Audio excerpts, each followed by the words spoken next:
IVS good afternoon. Prayag సమర్పిస్తున్న smart invest కార్యక్రమానికి స్వాగతం. మార్కెట్స్ ఈ ఉదయం భారీ లాభాలతో ప్రారంభమైనప్పటికీ కొద్దిసేపటి క్రితం నుంచి సెల్లింగ్ ప్రెషర్ మార్కెట్స్లో ఎక్కువైంది. ఓ దశలో 9,200 పాయింట్ల పైన స్థిరంగా కొనసాగిన మార్కెట్లు లాస్ట్ ఒక 15 to 20 మినిట్స్ నుంచి వీక్ అవుతూ వస్తున్నాయి. సెన్సెక్స్ ఆల్మోస్ట్ ఒక 200 పాయింట్ల వరకు కోల్పోతే నిఫ్టీ ఆల్మోస్ట్ ఒక 70 పాయింట్స్ వరకు కోల్పోయిన పరిస్థితి మనం 60 పాయింట్స్ వరకు కోల్పోయిన పరిస్థితి మనం గమనిస్తున్నాం. ఎస్పెషల్లీ వాళ్ళ ఇంట్రాడేలో నిఫ్టీ 9,218 పాయింట్ల గరిష్ట స్థాయిని టచ్ చేసింది. బట్ అక్కడి నుంచి వీక్ అవుతుంది. అప్పుడు 9,158 దగ్గర ప్రస్తుతం నిఫ్టీ కొనసాగుతోంది. మిగిలిన ఏషియన్ మార్కెట్స్ కంపేర్ చేస్తే మన మార్కెట్స్ అవుట్ పర్ఫామ్ చేసాయి ఇవాళ కొద్దిసేపటి క్రితం వరకు. బట్ ఇప్పుడు ట్రెండ్ చూస్తే మేబీ 9,200 బిలోనే క్లోజ్ అయ్యే ఛాన్సెస్ మనకు బాగా ఎక్కువగా కనిపిస్తున్నాయి ఇవాళ. ఎందుకంటే ఎవరు ఎక్స్పెక్ట్ చేయలేదు, వరుసగా 3 రోజుల నీరస సెషన్స్ తర్వాత ఇవాళ మార్కెట్స్ లో మళ్ళీ మంచి ఊపు వచ్చింది. మేబీ 9,200 పాయింట్స్ పైన ఇవాళ ఉండొచ్చని అందరూ అనుకున్నారు. బట్ మేబీ బుల్స్ డ్రాప్ అయిన పరిస్థితి ఇవాళ మార్కెట్స్ లో మనకు కనిపిస్తుంది ఇంట్రాడే పరంగా. సెక్టార్స్ స్పెసిఫిక్ గా చూస్తే ఇవాళ banking, reality, media, financial services, metals లో కొద్దిగా బయింగ్ కనిపించింది. ఎస్పెషల్లీ బ్యాంక్స్ అండ్ బ్యాంక్ నిఫ్టీలో most of the stocks and 11 stocks green లో ట్రేడ్ అవుతూ వస్తుంటే ఐసిఐసి బ్యాంక్ ఇవాళ బ్యాంక్ నిఫ్టీని లీడ్ చేసిన పరిస్థితి మనం గమనించవచ్చు. మిడ్ స్మాల్ క్యాప్స్ లో కూడా బయింగ్ ఆపర్చునిటీ కనిపించింది. మోస్ట్ ఆఫ్ ది సెక్టార్స్ అన్ని కూడా ఇవాళ గ్రీన్ లో ట్రేడ్ అవుతూ వస్తున్నాయి. ఇక ఇవాళ ఇండెక్స్ పాయింట్ ఆఫ్ వ్యూ పక్కన పెడితే stock specific moves or stock specific action ఎక్కువగా ఉంది. అదాని గ్రూప్ షేర్స్ లో మళ్ళీ బయింగ్ బాగా కనిపిస్తుంది. ఒక దశలో బాగా పీక్ వాల్యుయేషన్స్ దగ్గర కొద్దిగా సెల్లింగ్ ప్రెజర్ వచ్చి ప్రాఫిట్ బుకింగ్ కనిపించింది అదాని గ్రూప్ స్టాక్స్ లో. మళ్ళీ ఇవాళ బయింగ్ రావడం చూస్తున్నాం. అదాని ఎంటర్ప్రైజెస్ 26% దాకా ఇవాళ జంప్ వచ్చింది. అదాని పవర్ 5% దాకా ఇవాళ జంప్ రావడం మనం గమనించవచ్చు. అండ్ రేమాండ్స్ ఎస్పెషల్లీ 14% జంప్ ఇవాళ మనం రావడం అబ్జర్వ్ చేయవచ్చు. Prestige estates 7%, IRB infra 9%. ఇలా రియల్ ఎస్టేట్ ప్యాక్ లో కొన్ని స్టాక్స్, టెక్స్టైల్ రిలేటెడ్ దీనిలో textile especially because of Raymond's ఒక న్యూస్ వల్ల ఇవాళ 14-15% ఆఫ్ జంప్ మనం అబ్జర్వ్ చేయవచ్చు. అండ్ రియల్ ఎస్టేట్ స్టాక్స్ లో కూడా కొద్దిగా బయింగ్ ఇంకా కనిపిస్తూనే ఉంది. గోద్రేజ్ ప్రాపర్టీస్ కూడా ఇవాళ 52 వాళ్ళ గరిష్ట స్థాయిని టచ్ చేసిన స్టాక్స్ లిస్ట్ లో ఉంది. And finance related stocks especially housing finance related stocks లో గ్రూప్ ఫైనాన్స్ 6% దాకా పెరిగింది. Repco home finance 4%, GSC housing finance 4% దాకా ఇవాళ జంప్ రావడం మనం అబ్జర్వ్ చేయవచ్చు. అండ్ డిమార్ట్ ఎస్పెషల్లీ బాగా హీట్ అప్ అయిన డిమార్ట్ ఇవాళ 5% దాకా వీక్ అయింది. బికాస్ ఎందుకంటే యాంకర్ ఇన్వెస్టర్స్ కి 30 days ఎగ్జిట్ పీరియడ్ విండో ఏదైతే ఉంటుందో అది నిన్న ముగిసింది. దాంతో most of the anchor investors అందరూ కొద్దిగా ప్రాఫిట్ బుకింగ్ మోడ్ లోకి వచ్చారు. దానివల్ల డిమార్ట్ లో ఇవాళ 5% దాకా వీక్నెస్ మనం అబ్జర్వ్ చేసాము.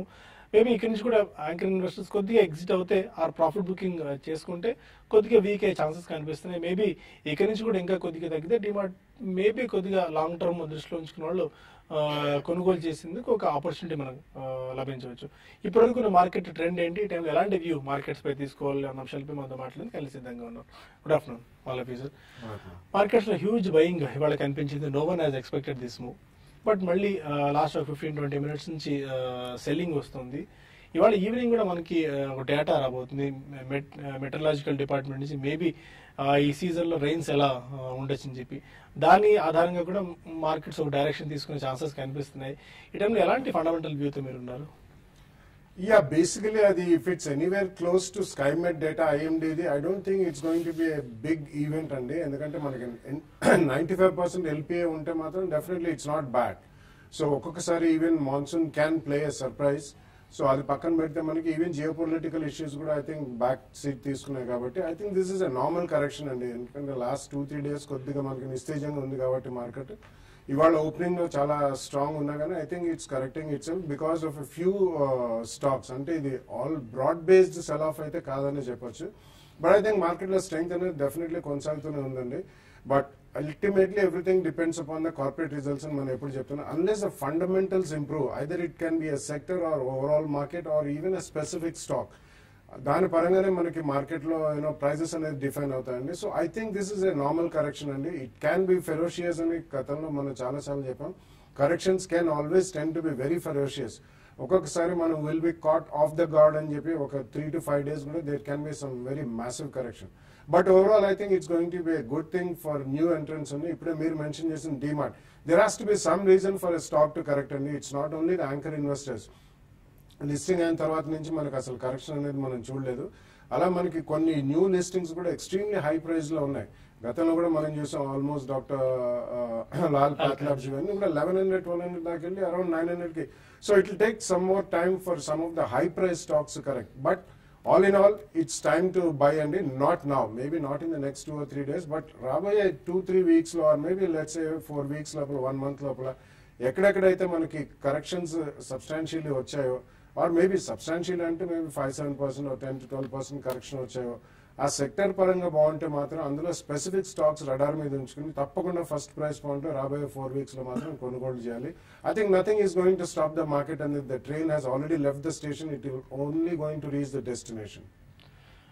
మీరు ఎలాంటి టెక్నికల్ మూవ్ తో ఉన్నారు? 9150 పైన సస్టైన్ అవుతుంది. మేబీ 9200 ఇవాళ పైన క్లోజ్ అయ్యే ఛాన్సెస్ కాస్త తక్కువగా ఉన్నాయి. But seeing this market conditions కొద్దిగా బుల్స్ ట్రాప్ అయినట్టున్నారు ఇవాళ. ఎలాంటి వ్యూతో మీరు ఉన్నారు? మేబీ ఒకవేళ 9150 కంటే బిలో క్లోజ్ అవుతే ఎలాంటి రిపర్కషన్స్ ఉండొచ్చు డౌన్ సైడ్? యాక్చువల్గా ఇవాళ కీలకమైన లెవెల్ 9200. ఓపెనింగ్ లో మనం చూసాము ఒక మైనర్ డెడ్ క్యాట్ బౌన్స్ తోటి మార్కెట్ 9200 స్థాయిని ఒకసారి పరీక్షించడం మనం చూసాము.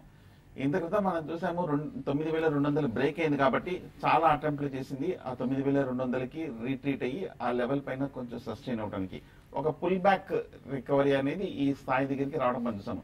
కానీ 2-3 సార్లు ఫెయిల్ అవటము, ఇవాళ కూడా 9200 పరీక్షించిన తర్వాత దానిపైన క్లోజ్ అవుతుందా లేదా అని అనుకున్న సమయంలో యూరోపియన్ మార్కెట్స్ ఓపెన్ అయిపోయిన వెంటనే మన మార్కెట్ లో కూడా కొంచెం కరెక్షన్ రావడము, ఒక 30-40 పాయింట్ వరకు నిఫ్టీ పడి, అలాగే సెన్సెక్స్ కూడా 100 పాయింట్ వరకు పడి 50% ఆఫ్ ది గెయిన్స్ కూడా ఆవిరైపోవడం మనం చూస్తున్నాము.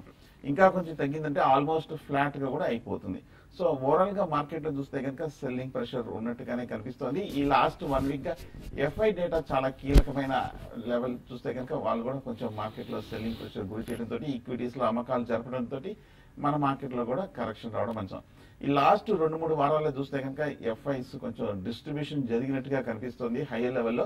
సో జనరల్ గా వాళ్ళ డిస్ట్రిబ్యూషన్ పూర్తి అయిన తర్వాత మన మార్కెట్ లో కూడా కొంచెం కరెక్షన్ అనేది స్టార్ట్ అవడం అనేది మనం చూస్తాం.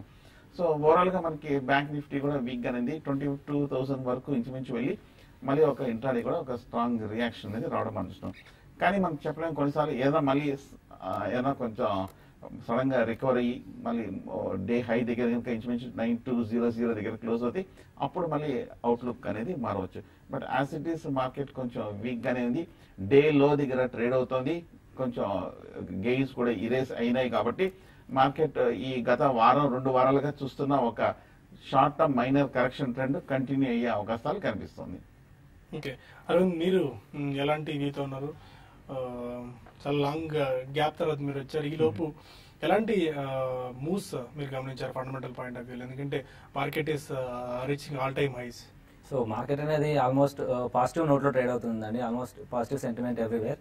సో మనకి అది మార్కెట్లో క్లియర్ గా కనబడుతుంది. మనం ఇన్ టర్మ్స్ ఆఫ్ ఐపీఓస్ చూసుకున్నా కూడా ఇయర్ టిల్ డేట్ 26 ఐపీఓస్ వచ్చాయండి almost. But everything most of them are ended అనే పాజిటివ్ నోట్.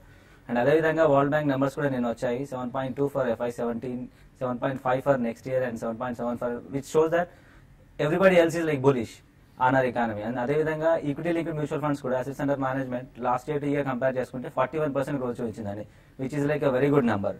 సో ఓవరాల్ గా చూసుకుంటే it's a very great rally. But మనం ఇవన్నీ it should be back by good earnings from the corporate sector అండి. మనకి earnings profit expansion అనేది మనకి reflect అవ్వాలి, అప్పుడు మాత్రం ఈ లెవెల్స్ అనేది సస్టైన్ అవుతున్నాయి.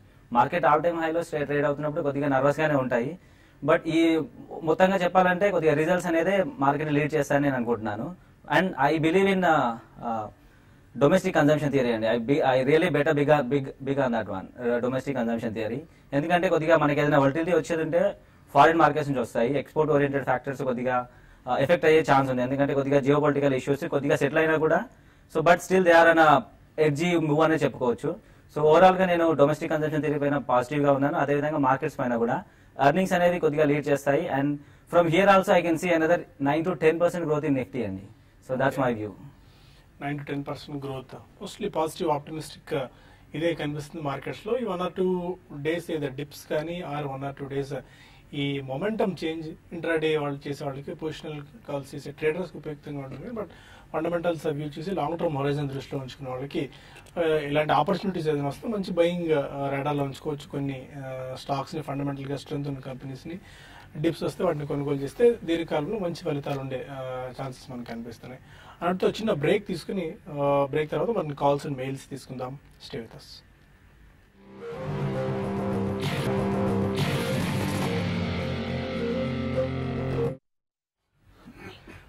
Welcome back to smart investor. కొంతమంది కాలర్స్ లైన్ లో ఉన్నారు. ఫస్ట్ కాలర్ వరంగల్ నుంచి అశోక్. నమస్తే సార్. నమస్కారం అండి అశోక్, చెప్పండి. ఈ టాటా మోటార్స్ డీవీఆర్ 280 కోట్లు ఒక 550 షేర్లు ఇస్తున్నాం సార్. ఓకే, ఒకవేళ ఇది ఏ రేట్ లో ఒకవేళ వస్తే ఏ రేట్ లో ఎగ్జిట్ చేయమంటారు కొంచెం చెప్తారా sir? Okay. Tata Motors DVR 281 ఇవాళ రాకేష్ ఇవాళ పెద్ద ఎత్తున ఎగ్జిట్ అయినట్టు న్యూస్ కూడా వచ్చింది మార్చ్ క్వార్టర్ లో ఈ స్టాక్స్ లో నుంచి. యా అంటే ఎగ్జాక్ట్లీ ఎగ్జిట్ లెవెల్స్ ఏదంటే ఐ వుడ్ రిక్వెస్ట్ ఉన్నారండి. ఓవరాల్ గా టాటా మోటార్స్ DVR చూస్తే కనుక గత 3 నెలలుగా కొంచెం కరెక్షన్ ట్రెండ్ లో ఉందనుకోవచ్చు. ఈ స్టాక్ చూస్తే కనుక 380 రూపాయల నుంచి 270 రూపాయల వరకు పడి ఈ 4 రోజులు బట్టి షార్ట్ టర్మ్ లో 270 దగ్గర సపోర్ట్ తీసుకోవడం మనం చూస్తున్నాము. కరెక్ట్ గా 270 పైన కొంచెం ఈ స్టాక్ ట్రేడ్ అవడం కూడా మనం చూస్తున్నాము. ప్రస్తుతం అయితే హోల్డ్ చేయండి. ఇంచుమించు మీరు కొన్న రేటు దగ్గరే ఉంది, కానీ ట్రెండ్ కూడా ఫాలో అవడం ముఖ్యమే కాబట్టి 270 కింద క్లోజింగ్ బేసిస్ మీద స్టాప్ లాస్ పెట్టి హోల్డ్ చేయండి. ఒకవేళ కనుక ఈ స్టాక్ 270 లెవెల్ ఈ వారం కనుక కన్సాలిడేషన్ అయ్యి కొంచెం రివర్స్ అయిందంటే కనుక షార్ట్ టర్మ్ లో 320 ఆ లెవెల్స్ కి వెళ్లే అవకాశాలు కనిపిస్తుంది. సో కాబట్టి 270 కింద క్లోజింగ్ బేసిస్ మీద స్టాప్ లాస్ పెట్టి హోల్డ్ చేయండి. హైదరాబాద్ నుంచి రాజు కాలర్. హలో, చెప్పండి రాజు. నమస్తే సార్. నమస్కారం. బజాజ్ ఎలక్ట్రికల్స్ 355 లో తీసుకున్నాం సార్. ఓకే, ఇప్పుడు తగ్గింది. యావరేజ్ చేయొచ్చా ఇంకా ఓకే. తక్కువ తగ్గింది అనుకోండి, ఏం బజాజ్ చేయాలి? ఎలక్ట్రికల్స్ 355. యా యావరేజ్ మాత్రం చేయకండి. Even that space is getting too crowded అండి. They are lot of people ఈ మధ్య కాలంలో అట్లీస్ట్ లాస్ట్ 2 years లో ఫ్రెష్ అండ్ న్యూ ఎంట్రెన్స్ కూడా చాలా మందిని మనం చూసాం. అంటే అప్లయన్సెస్ వీటిలో, అండ్ వీటిలోకి ఇంకొక వర్టికల్ కూడా ఉంది. సో మేబీ T&D అని చెప్పొచ్చు. బట్ ఉన్న స్టాక్ ఉంచండి. రిజల్ట్స్ వచ్చిన తర్వాత ఏదైనా స్పాట్ వచ్చినప్పుడు I think you can take an exit అండి. బట్ అడిషనల్ గా మాత్రం ఇప్పుడు యావరేజ్ మాత్రం చేయదు. అండ్ కొన్ని ఈలోపు మెయిల్స్ కూడా తీసుకుందాం. మధు అడుగుతున్నారు, ఇన్ఫోసిస్ ని 1022లో తీసుకున్నారు, ప్రజెంట్ లాస్ లో ఉన్నారు, లాస్ బుక్ చేసుకుని బయటికి రావచ్చా? ఇన్ఫోసిస్ 1022 ఓవరాల్ గా వీక్ గా ఉన్న సెగ్మెంట్ స్టాక్ కూడా వీక్ గానే ఉంది. మనం 1300 నుంచి ఈ మధ్యకాలంలో 6 నెలలుగా కరెక్షన్ రావడం మనం చూస్తున్నాము. ఈ షార్ట్ టర్మ్ లో చూస్తే కనుక 900 నుంచి 1040 వరకు వెళ్ళటం మనం చూస్తున్నాము. కరెక్ట్ గా హై లెవెల్లో తీసుకోవడం వల్ల మీరు కొంచెం స్ట్రక్ అయ్యారు. అలాగే లాస్ట్ 2 weeks కూడా ఇన్ఫోసిస్ కరెక్షన్ రావడం కూడా మనం చూస్తున్నాం. ఓవరాల్ గా ప్రస్తుతం ట్రెండ్ వీక్ గానే కనిపిస్తుంది. ఐటీ సెగ్మెంట్ అవుట్లుక్ కూడా ఇమీడియట్ గా పాజిటివ్ గా కనిపించట్లేదు.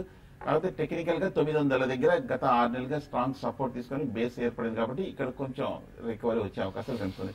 హోల్డ్ చేయండి. ఒకవేళ నా ఉద్దేశం మళ్ళీ 1050 ఆ లెవెల్కి వస్తే కనుక ర్యాలీలో ఎగ్జిట్ అవ్వచ్చు. అలాగే ఒకవేళ కనుక 900 కింద కనుక 2-3 సెషన్లు క్లోజ్ అవుతే షార్ట్ టర్మ్ లో మరీ కరెక్షన్ వచ్చే అవకాశాలు ఉంది కాబట్టి బహుశా అది స్టాప్ లాస్ గా పెట్టుకొని మీరు హోల్డ్ చేయండి. విజయవాడ నుంచి మూర్తి కాలర్. అడగండి మూర్తి. బాబా గారు చెప్పండి సార్. హలో, చెప్పండి మూర్తి గారు, వినిపిస్తుంది. గృహ ఫైనాన్స్ షేర్లు 280 రూపాయలు 300 ఉన్నాయండి. ఓకే, అలాగే ఇన్నోవేషన్ మెడికల్స్ 55 రూపాయలు ఒక 300 ఉన్నాయండి. ఇప్పుడు ప్రాబ్లం ఏంటంటే గృహ ఫైనాన్స్ PE రేషియో చాలా ఎక్కువ ఉంది, 50 ఉంది. అది Jeevan housing finance PE ratio కేవలం 14 ఉంది. అలాగే GIC హౌసింగ్ ఫైనాన్స్ కూడా PE రేషియో 20 ఉంది. కాబట్టి గృహ ఫైనాన్స్ అందజేసి జీవన్ హౌసింగ్ లో వెళ్తే ఎలా ఉంటుంది, అలాగే ఇన్నోవేషన్ మెడికల్స్ ఏ లెవెల్లో నేను బయటపడాలి, ఈ 2 విషయాలు చెప్పండి సార్. గ్రూప్ ఫైనాన్స్ తీసుకున్నాం ఇందులో ప్రస్తుతం. అదే గ్రూప్ ఫైనాన్స్ మిగిలిన PEs తో పోలిస్తే గ్రూప్ ఫైనాన్స్ PE కాస్త ఎక్కువ ఉంది కాబట్టి ఎగ్జిట్ అవ్వచ్చా? నో, రైట్ ఫ్రమ్ డే 1 అండి. గ్రూప్ ఫైనాన్స్ ఎప్పుడు కూడా ట్రెడిషనల్లీ చాలా హై PE రేషియోస్ ఉన్నాయి. Not only PE ratio, even price to book value కూడా గ్రూప్ ఫైనాన్స్ చాలా ఎక్కువ ఉంటుంది. ఎందుకంటే it's associate company of HDFC. So మీరు better bet among the other two will be GIC housing finance. I think should be a better bet అండి rather than Dewan housing. ఎందుకంటే దేవాన్ housing PE పరంగా మీకు చాలా తక్కువ కనిపించిన వాళ్ళకి లెండింగ్ అనేది నాట్ రీటైల్ లెండింగ్ అండి, ఈవెన్ కార్పొరేట్ లెండింగ్ కూడా ఉంది కాబట్టి అది స్లైట్లీ రిస్క్ బెట్ అవుతుంది. బట్ అదర్వైజ్ క్వాలిటీ పరంగా చూసుకుంటే it's also government company. GIC housing finance valuations పరంగా ద లీస్ట్ వాల్యుయేషన్స్ లో కోట్ అవుతున్న హౌసింగ్ ఫైనాన్స్ కంపెనీ కాబట్టి అందులోకి షిఫ్ట్ అవడం అనేది ఇట్స్ గుడ్ అండి. ఇంద్రప్రస్థ ఏ లెవెల్లో బయటపడాలంటే it's difficult to say. It's stand alone hospital in Delhi. It's multi speciality పెద్ద హాస్పిటలే అండ్ అపోలో గ్రూప్ కి చెందింది. సో ప్రాబ్లమ్ మీకు అరౌండ్ 10 to 15% ప్రాఫిట్ వచ్చినప్పుడు మాత్రం తప్పకుండా అందులో ఎగ్జిట్ తీసుకోండి. ఓకే అరవింద్ గారు, ఎలాంటి ఇప్పుడు ఆటో యాన్సిలరీ బ్యాంక్ లో మీరు స్టాక్ రికమెండ్ చేయబోతున్నారు? బేసిస్ ఏ బేసిస్ మీద ఆ స్టాక్ మీరు రికమెండ్ చేస్తున్నారు అండ్ ఎంత టైం హోరైజన్ కి ఎంత టార్గెట్ ఇస్తున్నారు? సో మనం స్టాక్ సెలెక్షన్ అనేది వాటి రెవెన్యూ గ్రోత్ పరంగా కానీ మన ఎకానమీ దృష్టిలో పెట్టుకొని మనం చేస్తున్నాం అండి. వాటి వాల్యుయేషన్స్ పరంగా అండర్ వాల్యూడ్ ఏదైనా చేస్తున్నాము. అదేవిధంగా మన హరైజన్ వచ్చేసి 9 to 12 months అండి. ఆల్మోస్ట్ ఒక 1 year హరైజన్ అని పెట్టేసుకోండి. సో కరెంట్గా ఇప్పుడు వచ్చి రికమెండేషన్ మనం ఇండాక్ ఆపరేషన్ ఇస్తున్నామండి. రైట్ నౌ ఒక 115లో ట్రేడ్ అవుతుంది. మన target 144 for next 9 to 12 months అండి. దీనికి మనం వాల్యుయేషన్స్ పరంగా చూసుకుంటే రెవెన్యూ కూడా ఆల్మోస్ట్ 14-15% గ్రో అవుతుందండి లాస్ట్ 4 years నుంచి. సో నెక్స్ట్ కూడా FY19 వరకు మనం 14% CAGR గ్రోత్ ఇచ్చినామండి. సో 204-40 crores ఉన్న రెవెన్యూ ఆల్మోస్ట్ ఒక 3,700 crores అవుతుందండి. మార్జిన్స్ కూడా హెల్దీ లెవెల్స్ లో ఉన్నాయి. 9.1 ఎబిటా మార్జిన్ మెయింటైన్ చేస్తుందండి. 9.6 వరకు ఎక్స్పెక్ట్ చేస్తున్నాము. అదేవిధంగా ఈపీఎస్ కూడా ఆల్మోస్ట్ 6.8 నుంచి ఆల్మోస్ట్ 9.6 బై FY19 ఎక్స్పెక్ట్ చేస్తున్నాం. వాల్యుయేషన్ పరంగా ఆల్మోస్ట్ 15 multiple మనం దీనికి ఇస్తున్నామండి. ఇలా చూసుకున్నా కూడా 144 ఇన్ నెక్స్ట్ 9 to 12 months అనేది ఈజీలీ గెటబుల్. అండ్ వీళ్ళకి కపుల్ ఆఫ్ వీళ్ళు ఏంటంటే ఆల్మోస్ట్ ఎక్స్పాన్షన్స్ అనేది అక్విజిషన్స్ త్రూ గో అయ్యారండి. ఎక్కువగా వీళ్ళకి ఆల్మోస్ట్ జపాన్ లో ఒక ప్లాంట్, యుఎస్ లో 2 companies అనేది అక్వైర్ చేశారు. అదేవిధంగా కంటిన్యూస్ గా క్లయింట్ అడిషన్ అనేది జరుగుతుందండి. ఎవ్రీ మంత్ ఆల్మోస్ట్ ఒక 1 to 2 clients. లాస్ట్ క్వార్టర్ లో వీళ్ళు ఒక 2 clients యాడ్ చేశారండి. So it's like continuous process. And అదేవిధంగా వీళ్ళు కెపాసిటీస్ అనేది కొద్దిగా బాగా ఇన్వెస్ట్ చేస్తున్నారని ఇంప్రూవింగ్ ద కెపాసిటీస్. వీళ్ళు మెక్సికోలో ఒక ప్లాంట్ ఓపెన్ చేశారు. పూణేలో ఒకటి ప్లాన్ చేస్తున్నారండి. By FY20 it will be operational. And అదేవిధంగా చైనాలో కూడా ఒకటి ప్లాన్ చేస్తున్నారు. By FY18 it will be operational. ఇవన్నీ incremental revenue add చేస్తాయండి.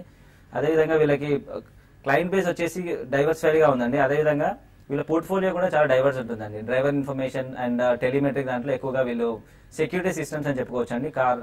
Car manufacturing లో వీళ్ళకి ఈ 2 సెగ్మెంట్స్ నుంచి telematic and driver info and securities నుంచి ఆల్మోస్ట్ 80% రెవెన్యూ వస్తుందండి.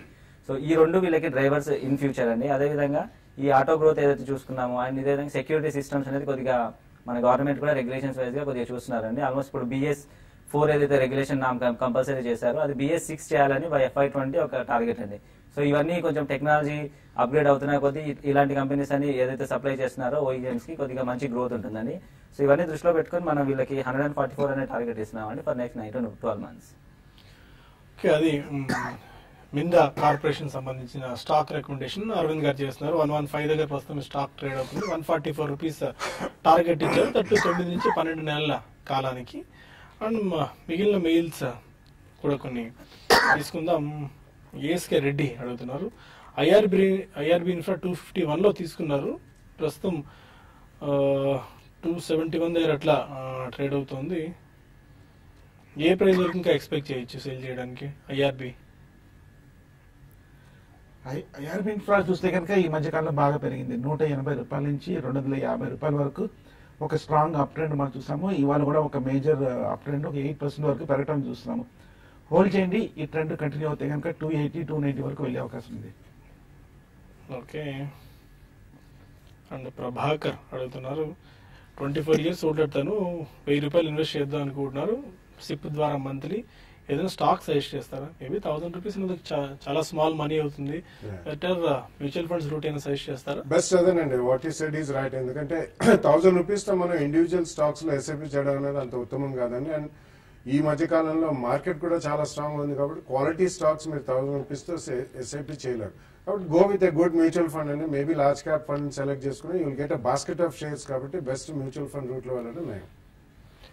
Okay, fine. ప్రస్తుతానికి మనకు TV5 న్యూస్ లో సమయం మించిపోతుంది. TV5 మనీలో కలుద్దాం యూట్యూబ్ వేదిక ద్వారా. అక్కడ మరిన్ని కాల్స్ అండ్ మెయిల్స్ తీసుకుందాం. Stay with us.